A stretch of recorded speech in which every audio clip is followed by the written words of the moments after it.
Reginaldo, Edu DMQ, muito obrigado, mestre.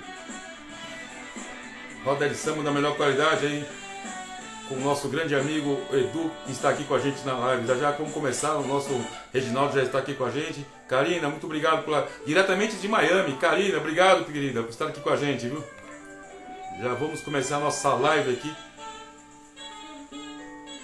de Arruda, diretamente de Araraquara. Querida, um beijo para você, viu? Vamos chamar aqui nosso...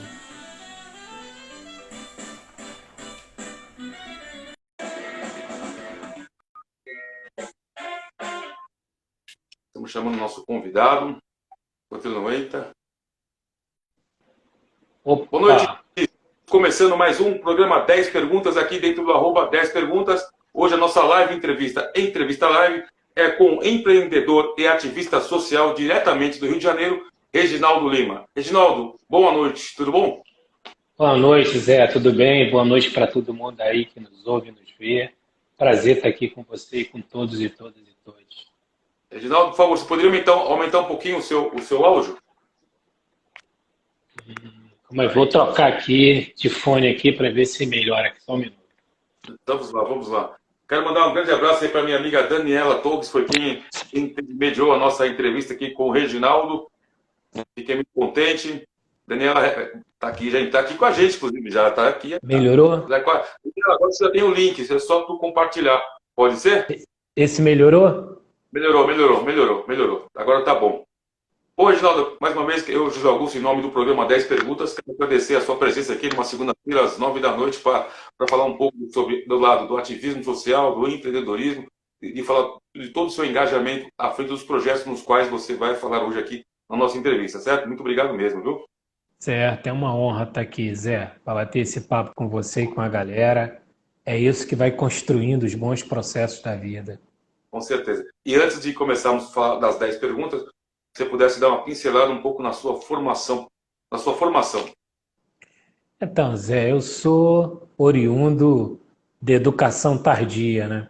Até os 25 anos de idade eu era um cara analfabeto e que depois fui me alfabetizando com algumas contribuições picadas e um grande mosaico, até que encontrei um professor de filosofia que eu catava lixo no prédio que ele vivia, e ali ele foi me ensinando com o resto de monografia, e aí migrei, me alfabetizei, tardiamente concluí o ensino básico, depois o médio, um técnico, fiz algumas formações de especificação, como mediação e conciliação de conflito pela Secretaria Nacional de Segurança Pública, ambiente que eu atuei décadas da minha vida.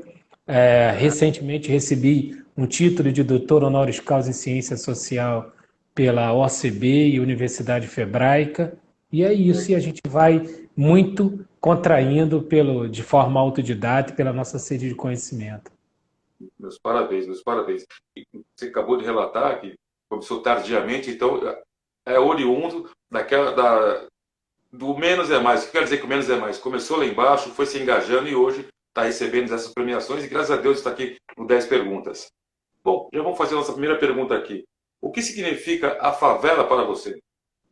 Então, a favela significa para mim aquilo que é a base forte. É o ambiente onde a gente se estabelece, onde a gente cria, desenvolve nossos valores, conhece na íntegra a possibilidade de uma boa, de uma má opção, mas que vai fazendo as boas, assim como a grande imensa maioria. A favela é um lugar forte que fortalece. É um ambiente digno e que promove dignidade. E, acima de qualquer coisa, é um ambiente que contribui com a sociedade, ainda que queiram depor contra. A favela é minha vida. Poxa, você falou uma coisa muito interessante, que ela é forte. E, infelizmente, o que chegam para nós, a mídia de uma forma geral, não fortalece essa sua visão. Né? Chega só os negativos, como você acabou mesmo falando. Né? Dá para ir para o positivo, mas também tem gente que foi para o negativo, vamos dizer assim, né? Mas é isso que vende. Durante muitas décadas, o que vendia a favela eram as más notícias. Mas essa curva vem nos últimos 15, 20 anos mudando. Grandes contribuições têm saído da favela, principalmente sobre o segmento de ativismo, responsabilidade social, engajamento social, cidadania, civismo, e hoje, é claro, que vem florando muito a questão do empreendedorismo. Sem Entendi. contar que nós somos o grande celeiro que promove e sustenta a mão de obra de escala do grande varejo do nosso país e do mundo até. Não tenha dúvidas, não tenha dúvidas. É, falar favelado, quem é o favelado? Ofende falar assim, favelado? Não ofende. Isso é um pensamento que vem divagando durante muito tempo, em que muitas frentes intelectuais, principalmente agora com politicamente correto, tem essa discussão. Eu sou de favela, nascido na favela. Enquanto cidade, eu sou carioca. Enquanto ambiente, eu sou favelado. Então, ser tratado como favelado fora do universo de agressividade é uma honra, é um prazer e jamais deve nos deixar sentir diminuído ou ofendido. Porque a favela está estabelecida na sociedade como um lugar de contribuição, de transformação. O favelado é o transportador, é aquele que vai criar essa ponte para levar o que tem de melhor na favela, como foi um dia o samba, o funk, o rap e outros movimentos musicais e nas variações da cultura que sai da favela. Então, ser da favela e ser favelado deve ser uma honra dobrada. Verdade, verdade. E você comentou uma coisa muito interessante, né? É o que fortalece o varejo, né? Exatamente. Você não vai pegar com isso a indústria, a base produtiva da indústria, o chão de fábrica, aonde que está o personagem que toca o chão de fábrica? Em sua grande maioria, da periferia para a favela. Um supermercado, quando ele abre a área do mercado no varejo em geral, quando abre as portas, quem está lá? Um morador, uma moradora, um habitante da periferia para a favela. Ou seja, nós estamos inseridos na sociedade de maneira contributiva, transformadora e positiva. Então, não tem por que achar que é um demérito morar em uma favela e em ser favelado. É claro que isso é uma coisa que a gente precisa trabalhar muito, isso está em processo de larga escala de pertença, de empoderamento, haja vista que a gente tem um enfrentamento ad eterno e pejorativo com o nome e com o indivíduo. Mas a gente vai lutando contra isso e hoje, graças a Deus, a juventude tem também toda uma outra cabeça de viver nesse ambiente, de ser nesse ambiente e de transportar os bons valores desse ambiente. É um enfrentamento da sociedade humana desde sempre. Você acha que a nossa geração vai escutar ou ler em algum lugar que o lado pejorativo de falar sobre favelado vai mudar? Nossa geração? Com segurança, com segurança. A gente vem de um movimento geracional de larga escala de transformação, de posicionamento, de opinião, de se colocar, de se comportar. E a juventude, nesse momento, a geração que cresce nesse momento, já está muito mais empoderada do que a gente foi um dia. Inclusive, tem muito mais respostas do que a gente pôde dar um dia. Sim, sim. Verdade, você falou tudo. Pô, essa dá mais respostas do que mas tem mais respostas e oportunidades do que a nossa geração, penso eu. Não, e tem mais resposta porque se nós juntarmos as gerações passadas e presente, também abriu-se uma janela de pergunta jamais vista. Quando uma janela de poder perguntar, ela se abre, logo também você consegue ter mais resposta que passa por ela e que você também traz dela. A gente viveu o grande tempo da repressão, a gente viveu o grande tempo das represárias, a gente viveu o grande tempo do cerceamento intelectual, cultural, e hoje a janela da possibilidade de perguntar está aberta e aí ela vai produzir mais conhecimento e muito mais oferta que pode mostrar aquilo que se é. Verdade, verdade, verdade. Viemos de uma geração bem, que eu posso dizer, não digo com a mordaça, mas lutamos, né? E aí por isso que eu sempre pergunto sobre alguns convidados, que já vi, alguns entrevistados, eu sempre faço essa pergunta desses engajamentos deles perante a sociedade, nossa geração vai conseguir ver mudança ou se nossos filhos poderão ter uma melhor vivência em cima dos engajamentos de cada um, né? Cada dia uma entrevista aqui. Hoje é tu falando de empreendedorismo, falando de ativismo social. Já tivemos outras pessoas falando sobre os gêneros, essas violências étnico-raciais. Então eu sempre fico perguntando se a nossa geração ainda pode sim tentar escutar alguma coisa ou se vai ser a próxima geração, os nossos filhos, né? Então, Zé, eu gosto muito de pensar que a gente está num momento do tempo e da vida em que, de fato, a gente tem muito para ver entrar no horizonte dessa janela que foi aberta nos últimos 20, 30 anos. Mas que a gente já pôde ver uma evolução. Eu tenho 50 anos de idade, então nesse meio século eu não pude ver muita coisa que quis ver. Não pude me colocar muitas vezes que desejei me colocar, até porque vinha de uma cultura repressora, advinda desse lugar e de poder falar e de acreditar que podia falar. Hoje eu vejo, depois desse meio século de vida, tendo feito toda essa passagem, a oportunidade de se colocar, a oportunidade de mostrar, a oportunidade de falar, né? A oportunidade de estar. Quando não nos empoderam, nós não podemos deixar de ser empoderado, de trazer o empoderamento de dentro para fora. Então não são os ambientes, não são as instituições, muito menos pessoas ou coletivos que vão lhe empoderar se você não for. Então a gente consegue ver isso hoje nesse universo mais alargado, mais presente e mais possível, ainda que com alguma luta a gente vê. Então eu quero acreditar que nós estamos se enxergando aquele momento que a gente não viu lá atrás. É claro que existe muito ainda para que esse horizonte se estenda nas bordas do infinito. A gente ainda vê um horizonte que nós podemos enxergar alguns tampões laterais, mas esses tampões eles devem se afastar ao passo de que o grande coletivo da sociedade une-se em torno de uma ideia, de uma defesa e reduz a ideia da tão chamada minoria, seja em que dimensão for, quando a gente vai trazendo para o mesmo universo todo mundo. Maravilha, maravilha. Parabéns pela resposta. Viu? Parabéns mesmo. Reginaldo, história da vida. Conte um pouco. A história da vida é isso, cara. É uma história que pode ser contada por milhões e milhares de brasileiros e brasileiras. Filho de retirante nordestino, que vem para a região sul do país em busca do Eldorado da sobrevivência. A busca do Eldorado não era nem da riqueza, era o Eldorado da sobrevivência.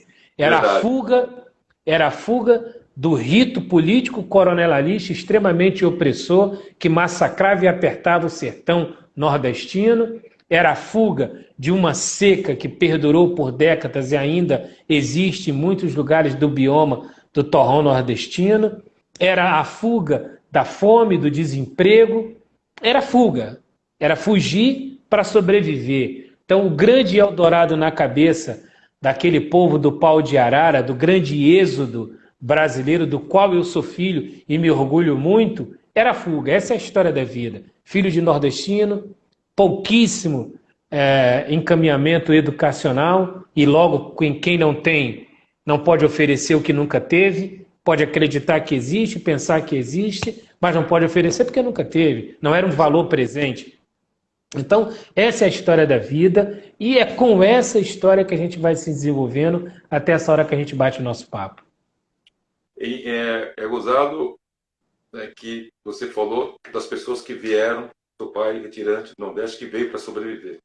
E eu tenho visto muito, eu sou da Zona Sul de São Paulo, onde tem bastante pessoas do Nordeste voltando para ainda com vontade de crescer muito mais. Nem a sobrevivência. Ele já sobreviveu, porque quem veio dos anos 60, 70 para aqui para o Sudeste foi para sobreviver.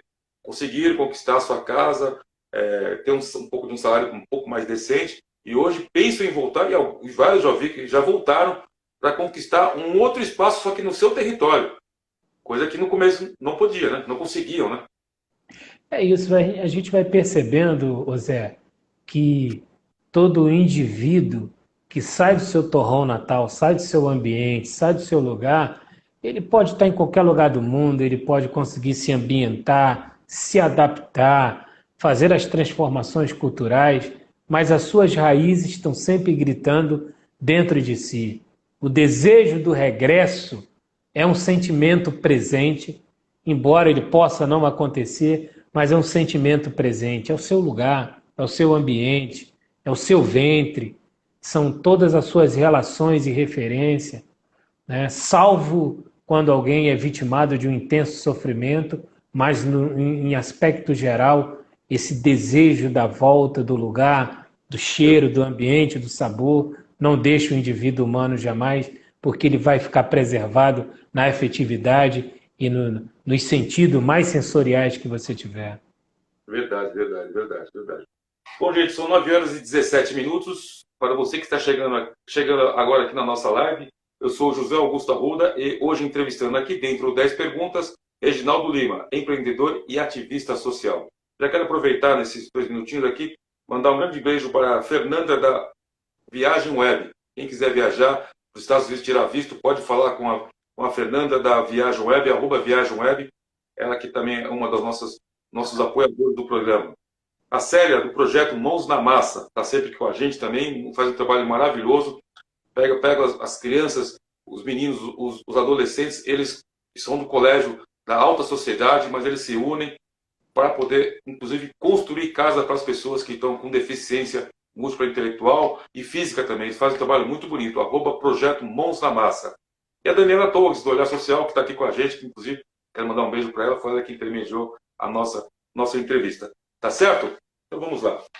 Deixa eu começar a dar uns abraços para as pessoas que estão sempre com a gente, porque sem os nossos apoiadores, as pessoas que se encantaram com o programa 10 Perguntas, estão sempre indicando alguém. A Daniela é uma, a Célia foi outra, entre outros que por aqui já se passaram. Então fica muito contente e sempre tem que dar crédito a essas pessoas que fazem com que o 10 Perguntas possa estar aqui a cada 15 dias, às segundas-feiras, às 9 da noite. Tá certo? Bom, carreira profissional é propósito? Sim, a carreira deve ser um propósito de todo indivíduo, de toda pessoa. Você precisa ter a vontade de sonhar profissionalmente e de, nesse sonho, desejar o crescimento. Eu ainda Sim. hoje falava com algumas pessoas a diferença da ambição e da ganância. Eu quero crer que todo profissional deva ser munido de alguma ambição no seu ambiente profissional e ser livre da ganância nesse ambiente para que sua ambição de crescimento possa se concretizar. E por isso o propósito da conquista e da vitória precisa estar muito associado aos valores éticos e logo ao bom comportamento, à boa atitude, à boa maneira de lidar com o outro, aos conceitos honestos, ao profissionalismo. A gente deve buscar sempre o lugar qualitativo das nossas capacidades e vocações profissionais. Sim, e nesse ambiente o propósito é crescer. Primeiro, como indivíduo, impactar aqueles que recebem nossas contribuições técnicas e profissionais da melhor maneira possível, no maior índice qualitativo possível. Esse é o grande propósito de quem deseja fazer uma carreira ou precisa sê-lo.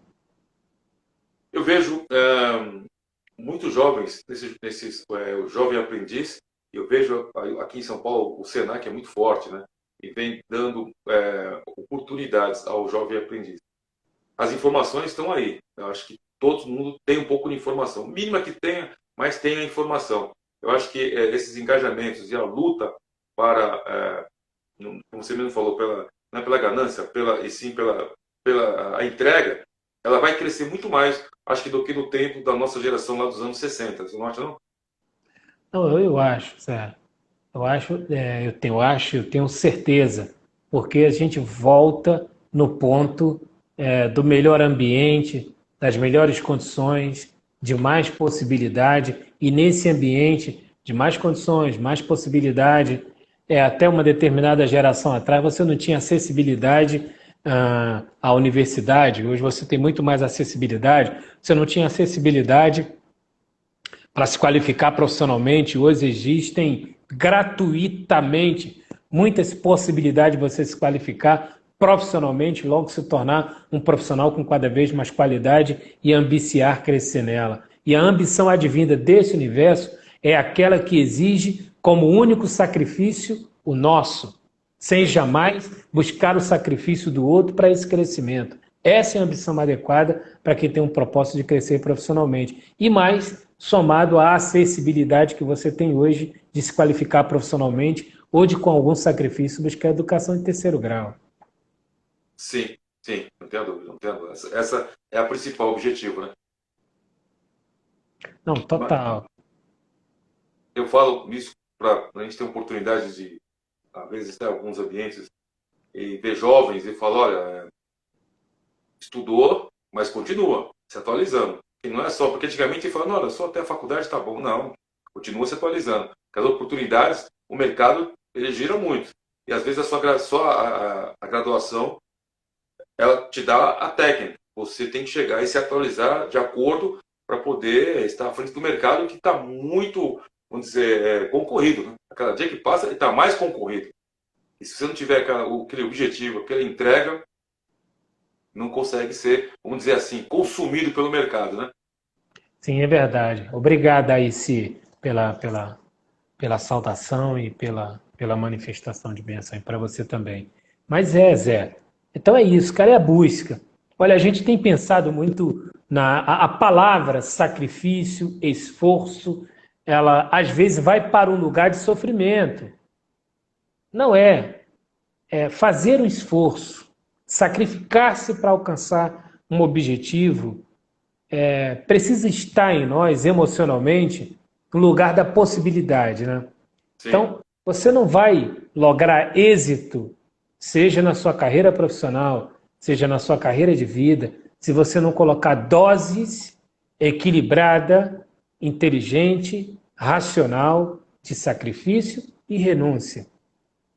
Ora, você vai ter que fazer uma avaliação, no mínimo reduzir algo para aumentar a intensidade da busca do sucesso. Logo, sacrifício e renúncia não são lugares de sofrimento, mas são um ambiente de fortalecimento aonde você busca energia para impulsionar sempre para frente esse objetivo ser buscado, seja na vida profissional, seja na vida humana, em que pilar da vida isso possa estar sendo colocado.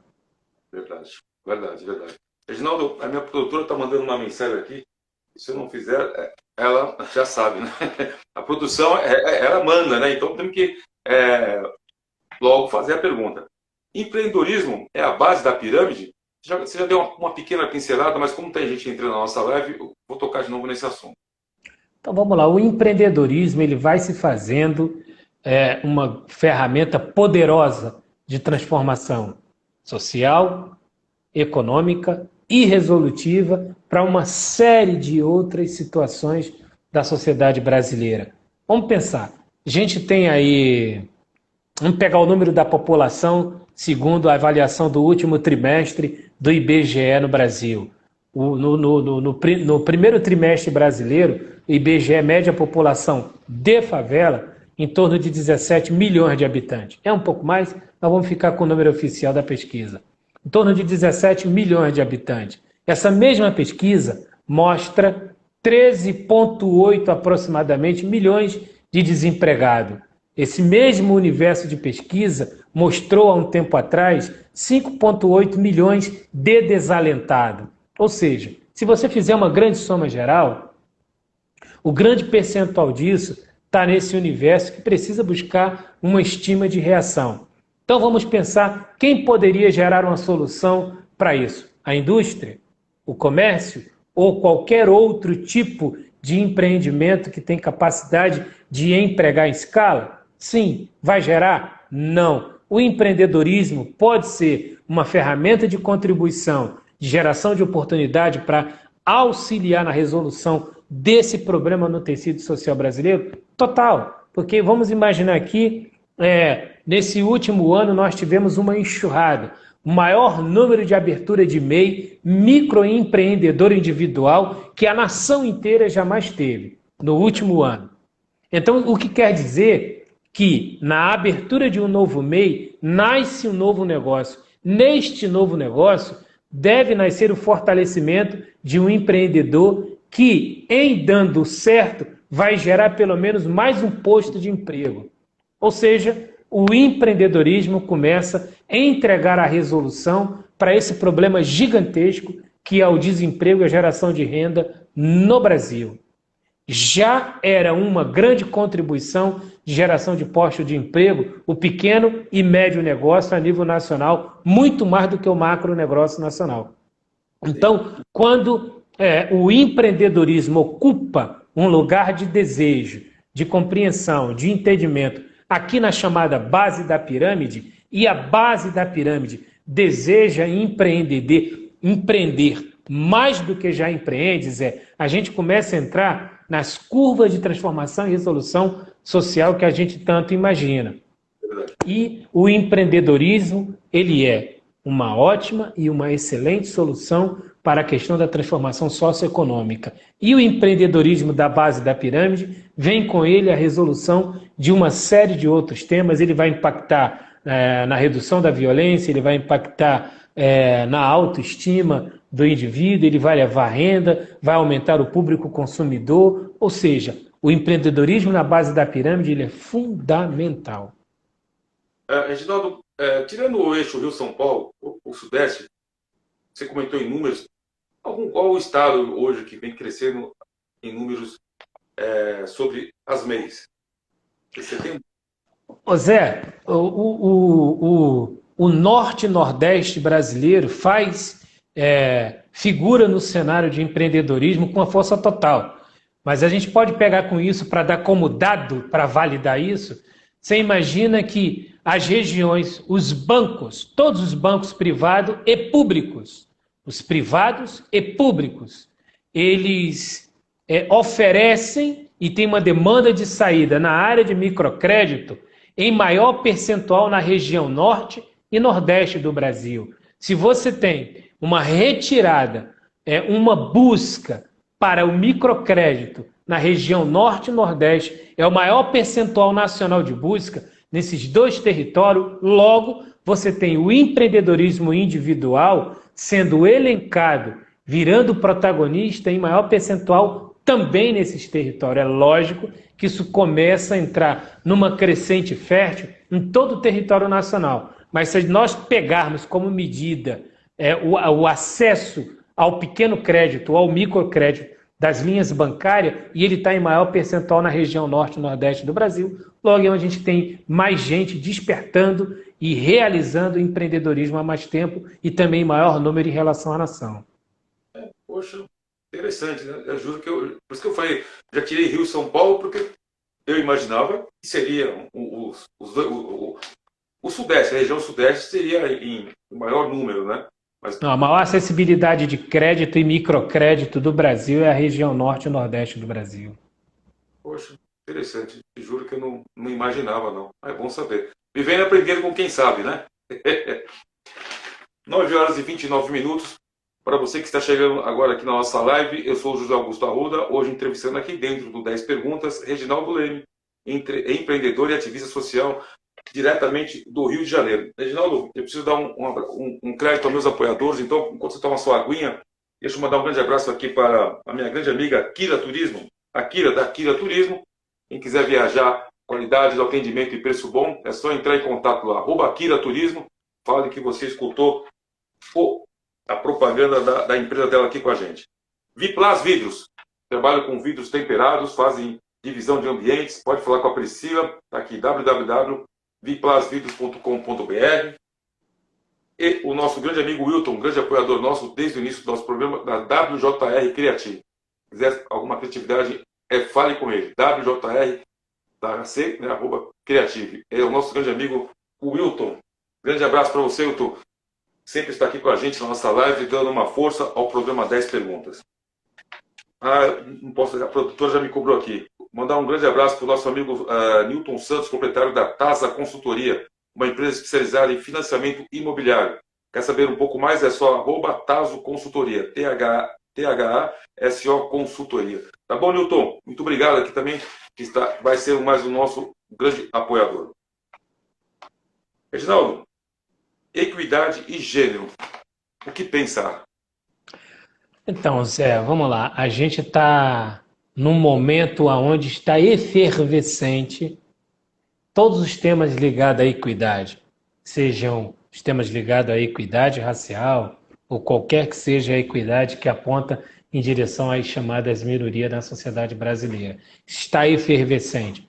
É presente desde sempre, porque sempre houve cabeças e iniciativas discutindo o assentamento da justiça, aonde ela não existe, e da transformação de um coletivo, de um indivíduo, onde estivesse sendo ofendido. Mas essa efervescência nos últimos anos, ela é muito interessante e muito importante para o desenvolvimento de toda a sociedade. Enquanto equidade, é pensar que esse parâmetro de justiça, esse parâmetro de igualdade que a equidade busca em si, em seu cerne, ele é extremamente importante, está alicerçado no respeito. Então, não será equânime nenhuma situação enquanto o respeito não estiver estabelecido. Porque o respeito é o pilar fundamental de qualquer situação justa, para reparar qualquer que seja a justiça que é ausente ou que foi violada. Então, qualquer situação de equidade, ela só será forte se o respeito for empregado e restabelecido e a compreensão do outro. A efervescência justa, necessária, premente e urgente dos debates de gênero, principalmente na comunidade LGBTQIA+, é fundamental que se fortaleça, uma vez que nós estamos entre os países do mundo que mais se mata membros da comunidade LGBT no mundo. Mata-se sobre o aspecto crime e assassinato, violenta-se direitos e, inclusive, cercia-se deveres, não se permite que exerça o dever. Quando você cercia o seu direito de cidadão, você permite que sequer aquela pessoa devolva à sociedade o que ela pode devolver. Principalmente quando você tira o direito sublime da vida na origem sobre um aspecto arrogante, ignorante e prepotente do estabelecimento do juízo. Quem o faz? Os grandes coletivos que decidiram politizar a afetividade. Quando que você pode politizar a afetividade? Quem é que pode dizer para o Eros que em si só é tangibilizado no instintivo desejo do indivíduo humano, pelo quer que seja essa colocação do seu Eros, que agora você define como, quando, quem ele será exercitado? Se ele plasma livremente e só alcança o ser humano quando tem seus despertares afetivos no seu mais íntimo. Íntimo. Então, ferir a essa comunidade, ferir a esta pessoa é violar o seu direito equitativo na origem também. É incomodar-se com aquilo que devia ser incomodável, aquilo que você jamais poderia se incomodar, que é o ambiente restrito da liberdade de decisão e de direito de qualquer um, como um grande Estado livre que deveria ser o ser humano. Então, politiza-se o Eros, politiza-se como ele deve ser aplicado e usado, e persegue-se com sentenças cruéis e assassina a uma comunidade inteira. O debate, logo, o debate da equidade nesta comunidade, ele urge, como urge das outras minorias, como nós da comunidade preta, como todos os outros das minorias, como eu venho aqui repetindo exaustivamente, repito pela vida. Então é hora de nós cerrarmos ombros, darmos as mãos e fazer um movimento ou ir em direção, de fato, a um movimento coletivo, geral e nacional do debate, livre da vaidade e da arrogância, para que a gente encontre cada dia mais energia para enfrentar às arbitrariedade oferecida nesse universo total de ausência de respeito e de deixar livre qualquer que seja o indivíduo humano para aquilo que só ele tem direito a decidir por ele. Você comentou que o Brasil é o segundo maior, que tem o maior índice de mortes do pessoal do LGBTQI, é isso mesmo? Isso, o Brasil está ali entre os países que mais mata membros da comunidade LGBTQIA+, no mundo, aonde está estabelecido quase que uma perseguição, uma incidência de crimes de assassinato contra essa população, nessa comunidade, absurda e inaceitável. Nossa, eu te juro. Bom, a gente trouxe você porque sabia que você tinha muitos números. Agora, os números são surpreendentes, porque essas informações quase não chegam, né? Não chegam para todos, né? Só que para alguns, né? Infelizmente, né? Quer dizer, não, aí é que está, José. Essas informações, elas são explícitas na sociedade. É claro que ninguém tem obrigação de conhecer números quando um único número deveria importar quando um direito é violado. Quando o seu direito é violado, quando é estabelecida uma perseguição, um julgamento, uma sentença, e esse julgamento oriundo de uma sentença arbitrária é aplicado sobre um único indivíduo humano, esse número já deveria ser suficiente para provocar a nossa indignação, uma reação e uma atitude. Embora você veja que os números eles são absurdamente grandes num lugar como é o Brasil, contra essa comunidade, contra a comunidade preta e contra todas as outras comunidades que estão em desvantagem de reação. verdade. Ou deve entrar num outro cenário, que é uma população de mais de 2 milhões de habitantes. Imagina que mais de 2 milhões de habitantes na comunidade LGBTQIA+, brasileira, se desejar entrar com energia, de maneira resolutiva, vai dar um fair play com força à sociedade. Eu não estou falando de guerra, eu não estou falando de violência, eu estou falando de posicionamento cívico. Cada vez encontrar mais espaço nas cátedras de poder, cada vez encontrar mais espaço nos ambientes profissionais, cada vez encontrar mais espaço no estabelecimento do empoderamento, no fortalecimento, vai dar um combate inesperado a esses números absurdos. Te faço uma pergunta novamente. A nossa geração vai escutar isso? Vai ver isso? A nossa geração está testemunhando isso. Existem movimentos belíssimos nacional, posicionamento belíssimo nacional. Nunca em toda a história das casas de poder teve tanta representatividade às minorias como vem acontecendo nos últimos tempos. A gente hoje pode encontrar mulheres trans nas Assembleias Legislativas, nas câmaras municipais, no parlamento em Brasília, homens trans, homossexuais, como eles estejam em sua condição e seu direito de ser. Então, eles estão buscando esses espaços, assim como as mulheres estão buscando esses espaços e fazem cada vez mais uma curva de empoderamento. A nossa geração já assiste a história acontecer e para acontecer e aumentar o empoderamento e a força de transformação. Entendi. Aproveitar, quero mandar um grande abraço para a advogada criminalista Flávia Raal, ela que é presidente do Innocence Project Brasil.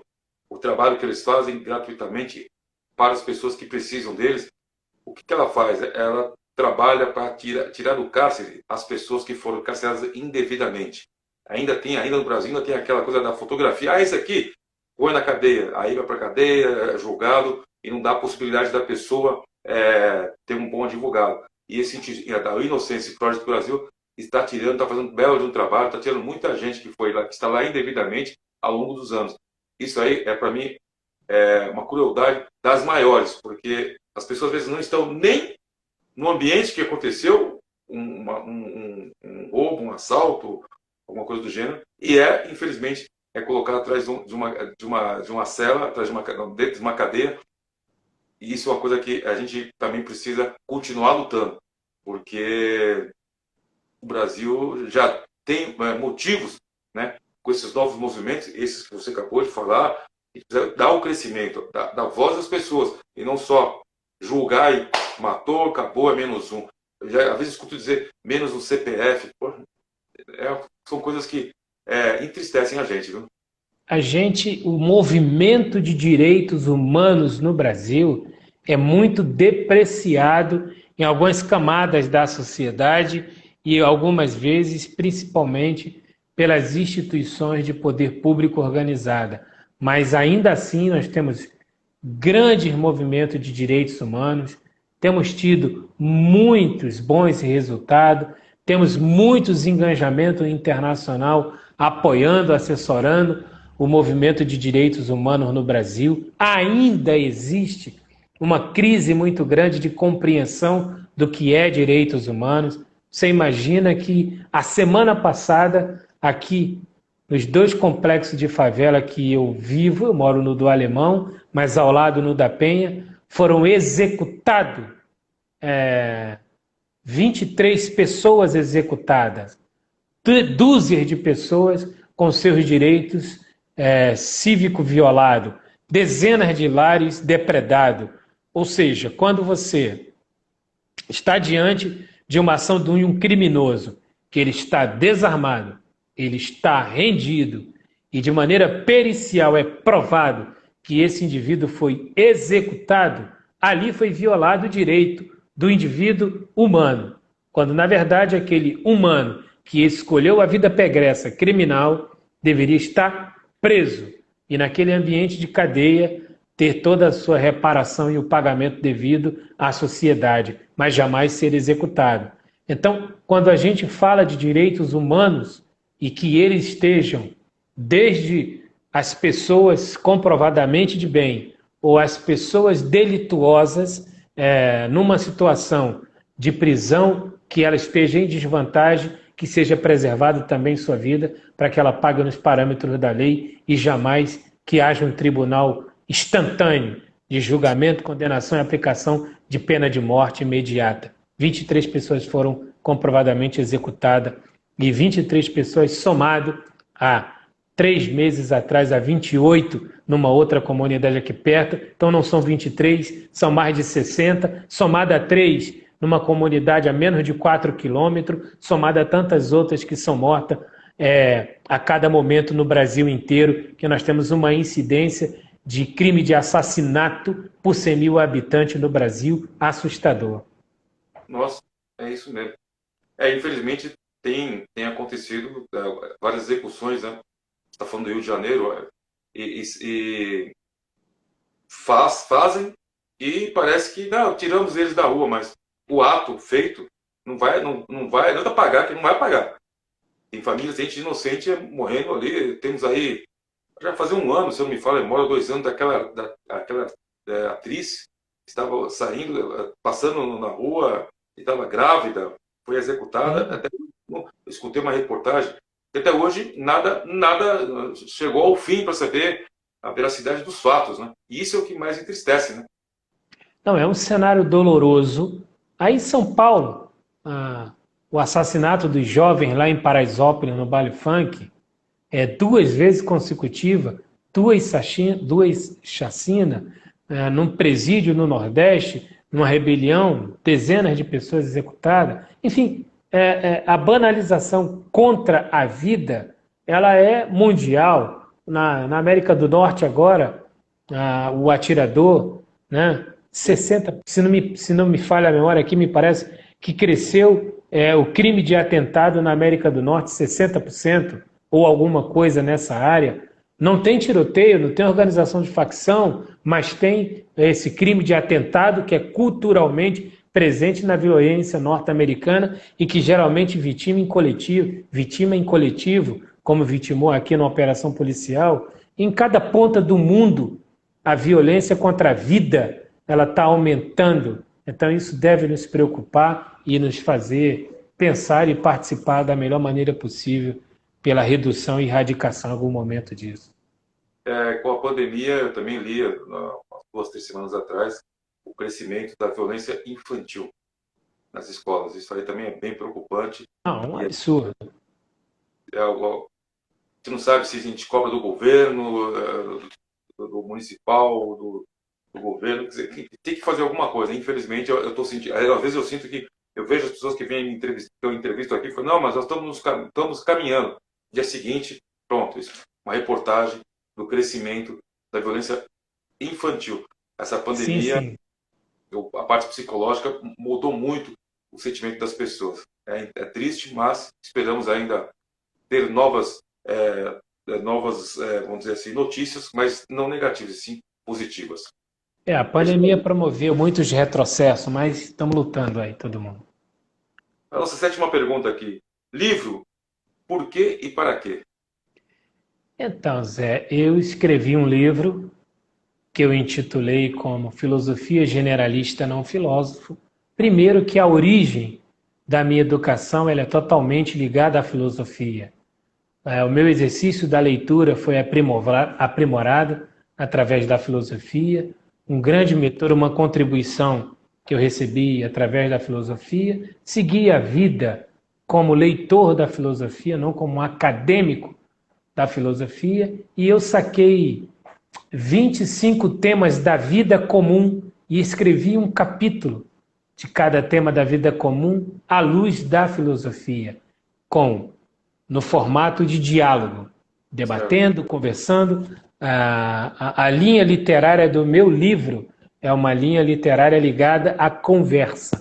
A minha ideia é que aonde ele seja lido, ele possa ser sentido como uma ideia de conversa. E esse é o caminho. E o motivo, o porquê, uma madrugada, eu costumo trabalhar até tarde, eu tenho um filho de 31 anos e um filho de 12 anos. Esse meu filho de 12 anos, uma madrugada, ele era um pouco mais novo que agora, 3 anos mais novo, por volta dos 9 anos de idade, eu estava trabalhando no computador, respondendo e-mail no computador e respondendo alguns e-mails no telefone, e vendo os WhatsApp. Ele colou, sentou perto de mim, e eu vi que ele estava com a mãozinha no queixo, com o olho comprido. E aí eu falei, tudo bem, filho? Ele falou, pai, posso fazer uma pergunta? Eu falei, claro. Ele falou, gente como a gente pode escrever um livro? Eu falei, papai não está escrevendo livro não, estou trabalhando. Mas gente como a gente deve escrever muitos livros. Sim. E gente como a gente é gente como qualquer gente. E aí, provocado por essa pergunta, naquela madrugada ainda eu criei um artigo e comecei ali, nos meus devaneios, escrever alguma coisa, e isso que deu origem, esse foi o porquê. E para quê? Porque eu gosto de conversar e por isso eu pensei nessa linha literária, que é de colocar os textos no formato de diálogo com as pessoas. Já foi lançado ou como está? Não. Vou lançar, estou conversando com um representante aqui da Universidade Federal do Rio de Janeiro e devo lançar aí agora entre julho e agosto. Estamos em avançado diálogo para fazer o lançamento lá na academia. Pode mandar por 10 perguntas que nós iremos ler com muito carinho, viu? Não, vou mandar. Pode deixar que eu mando sim. Tá bom. Daniela, tô seguindo o trâmite, hein? Tá tudo certo, né? Não tô errando não, né, Daniela? Beijão pra Daniela, pessoa maravilhosa que eu conheci no ano passado e tá firme aí sempre ajudando o programa 10 Perguntas. E o legado a deixar, qual vai ser? O legado, o primeiro é o legado que eu quero crer que todo ser humano poderia e deveria deixar. Poderia e deveria deixar boas histórias, boas contribuições. Peço licença aqui a toda forma de crer, a toda forma de acreditar e até de não acreditar, uma vez que isso é um direito isolado e de qualquer um. Mas eu costumo dizer que eu trabalho com a filosofia paulina. Quando chegar o momento da minha Páscoa derradeira, eu vou me sentir muito bem se eu puder dizer, quanto a mim, lutei o bom combate. Então, o grande legado da vida é que a gente possa travar os bons combates e sem jamais ferir a outros e sempre deixar um registro bacana na nossa família, entre nossos amigos, na sociedade em que a gente vive, dar as boas contribuições como bom legado. Não é deixar riquezas, fortuna, aqueles que o puderem, nenhum problema, legal. Mas no aspecto geral, fazer as boas obras, as boas ações e procurar todos os dias, no só por hoje, se transformar num ser humano cada vez melhor. Esse é o grande legado a deixar, eu acredito nisso. Chegou uma pergunta agora, estou vendo aqui pelo WhatsApp que está aqui do meu lado, já até passei para cá. Sobre que você inspira as pessoas. Já se sente um filósofo nato? Olha, Zé, eu tenho uma relação com a filosofia, como eu te falei, educacional, não acadêmica, mas eu, há uns anos atrás, tive uma grande felicidade. Eu fui procurado por um dos maiores filósofos vivos do mundo. Já foi falado, a minha 10ª pergunta é sobre isso. Sobre isso. Você quer que fale disso agora ou que espere? Pode falar, depois a gente repete, não tem problema. Então, Essa informação. eu tive um encontro através de uma instituição cujo eu sou conselheiro, que é o Humanitas 360, que está abrigado no Cívico, em São Paulo.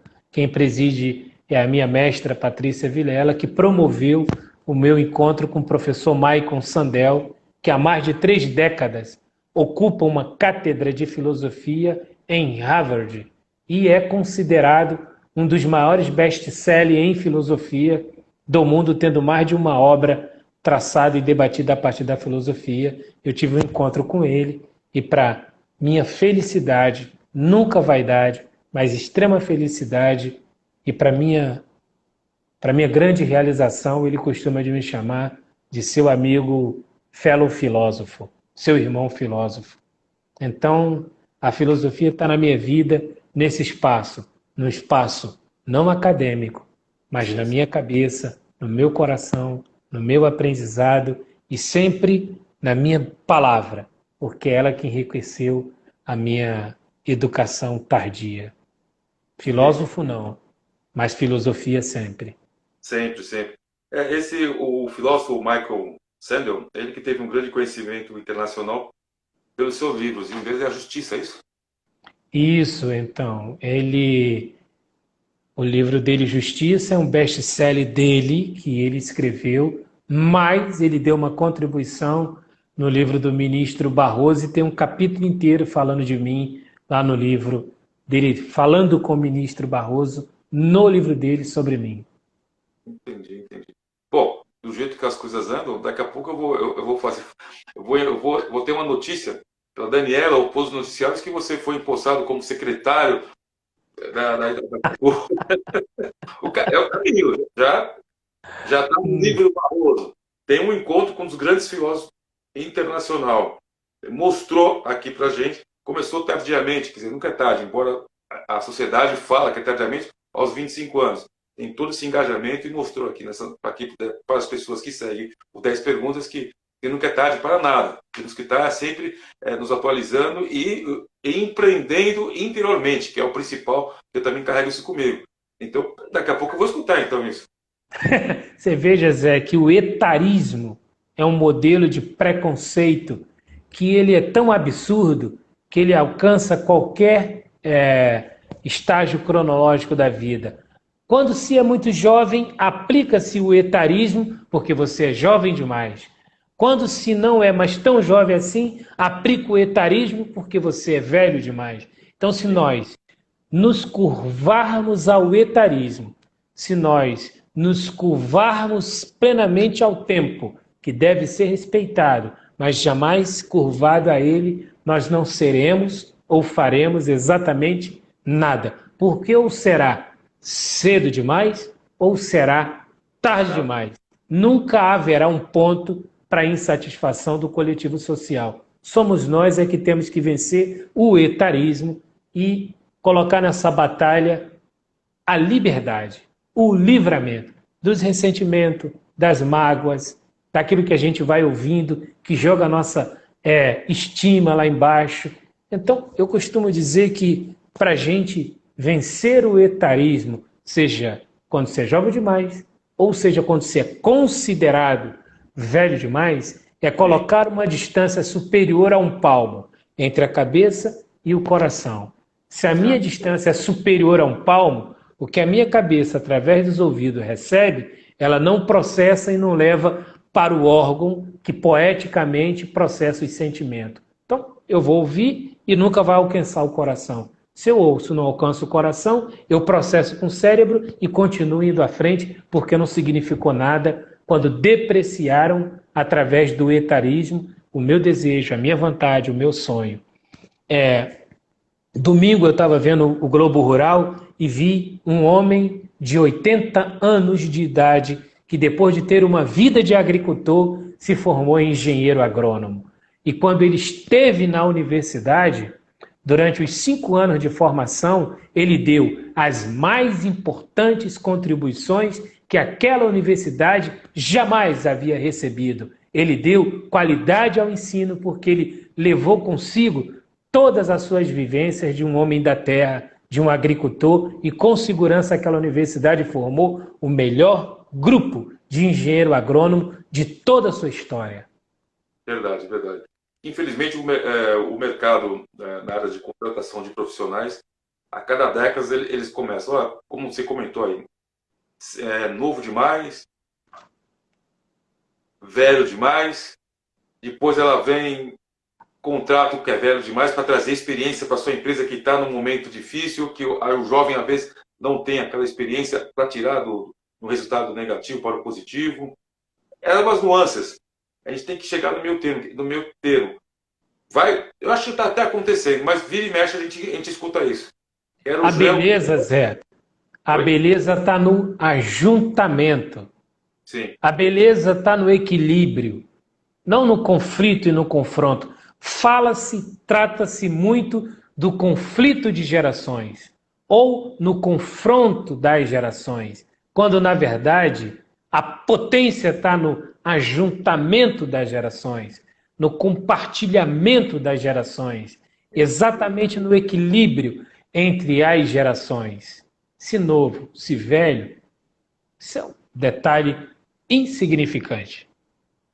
Sim, não tenho dúvida. Não tenho dúvida. E não só a idade também, como você comentou, que aos 25 anos que você engajou no ensino, tá aí, foi buscar, mostrou e hoje está com os frutos.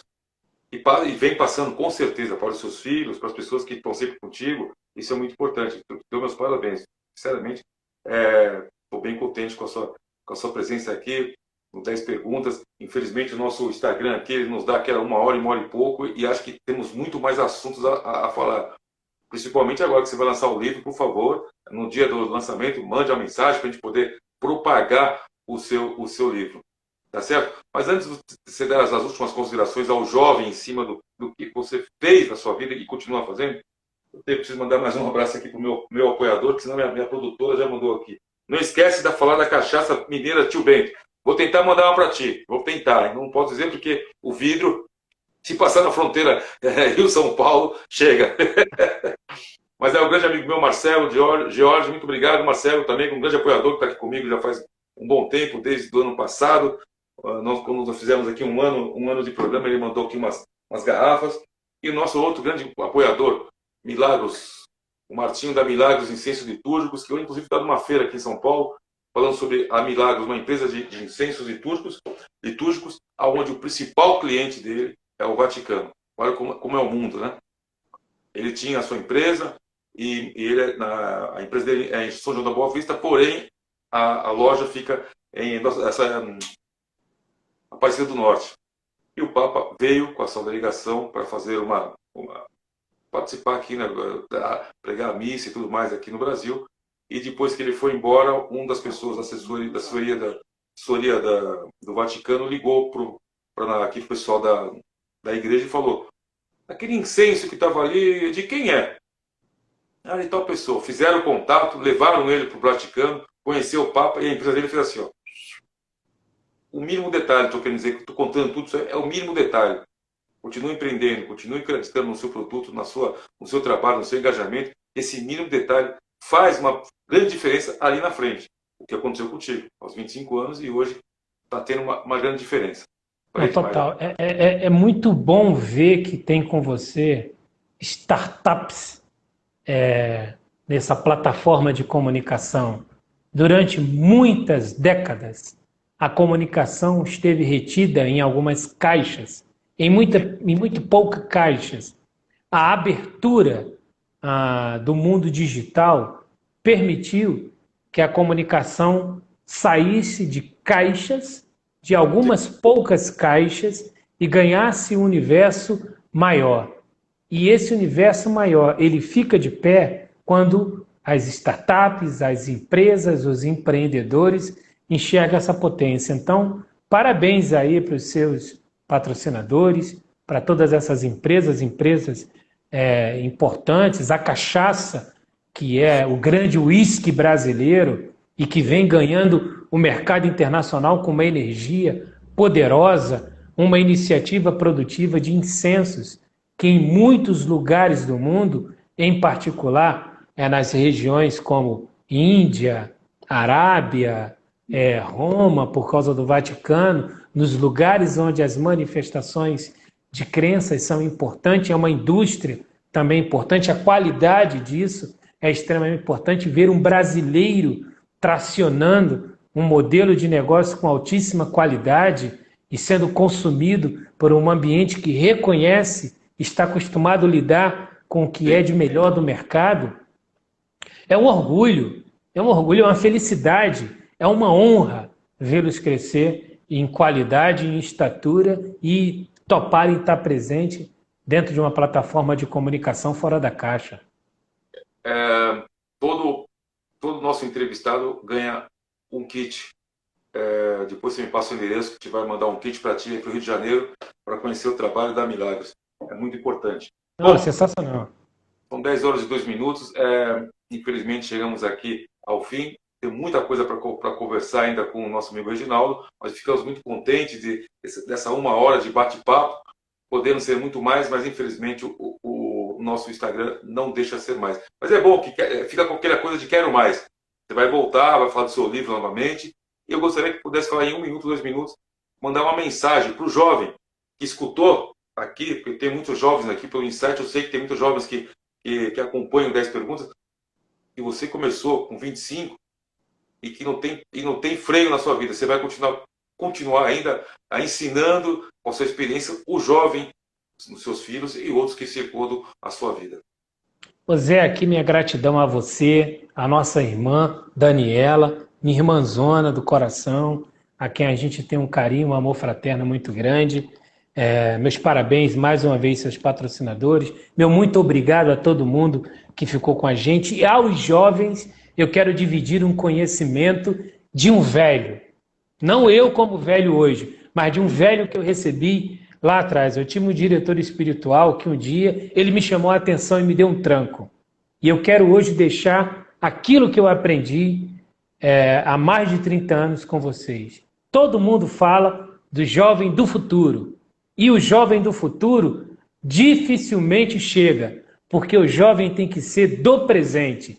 E é o jovem no presente que constrói a abertura do jovem do futuro. Então, quem for jovem hoje, que coloque toda a sua capacidade, toda a sua energia, toda a sua resiliência, toda a sua energia de transformar na juventude de agora e transformem-se naquilo que vocês quiserem, porque vocês conquistam hoje e ensinam para os do futuro. Só haverá jovens do futuro se os jovens do presente forem potentes hoje. Então sejam essa potência hoje. Nossa, muito obrigado, Reginaldo, por a sua participação. Essa frase sua é muito importante. A gente sempre escuta mesmo falar os jovens do futuro, mas se não tiver o presente, eu não pedirá o futuro. Temos que dar as oportunidades. Sabe que tem uma corrente da filosofia que diz que só existe hoje, né? Porque ontem era hoje, hoje é hoje e amanhã vai ser hoje de novo. Verdade. Gente, quero agradecer mais uma vez a vocês que estão aqui com a gente desde as 21 horas aqui, essa bela entrevista aqui com o nosso grande amigo Reginaldo, filósofo nato, embora eu não queira esse título, mas é um filósofo nato. Agradecer aí a nossa grande amiga Daniela. Para quem chegou no meio da nossa live, vai estar daqui a pouco lá no IGTV. E amanhã ao meio-dia vai estar também no nosso canal do YouTube essa grande entrevista com o Reginaldo Lima, o empreendedor e é empreendedor e ativista social lá do Rio de Janeiro, que é a segunda entrevista que fazemos com o Carioca. O Rio de Janeiro está crescendo aqui dentro do 10 perguntas. Fico muito contente. Tá bom, Reginaldo? Muito obrigado a você. Vamos nos falando, vamos nos conectando. Que o 10 perguntas puder divulgar o seu trabalho com a Daniela ou direto comigo, não tem problema. A Daniela é nossa grande amiga e faço questão que a gente possa estar sempre divulgando trabalhos do nível do seu e de outros que por aqui passaram e que ainda vão chegar. Tá bom? Obrigado mesmo, viu, Reginaldo? Obrigado, eu. Galera, vamos firme. Oi? Pode falar, desculpa. Vamos firme, vamos manter a esperança. Os dias difíceis, eles existem, mas não devem ser maiores que a vantagem da construção dos dias bons. Tá certo. Maravilha. Muito obrigado. Gente, bom, acabamos aqui a nossa entrevista com o Reginaldo Lima, nosso grande empreendedor e ativista social do Rio de Janeiro. Voltaremos aqui daqui 10 dias com mais uma entrevista. Fiquem atentos aqui às nossas redes sociais, os informes da rede social, tanto comigo ou com a minha produtora Sheila, tá bom? Muito obrigado e até a próxima. Obrigado, Reginaldo, e obrigado a todos. Valeu, um abraço, pessoal. Esse é o programa 10 Perguntas, sempre às 21 horas, pelo @ 10 Perguntas. Um abraço, Reginaldo, e a todos. Um abraço, tchau, tchau. Tchau, patrão.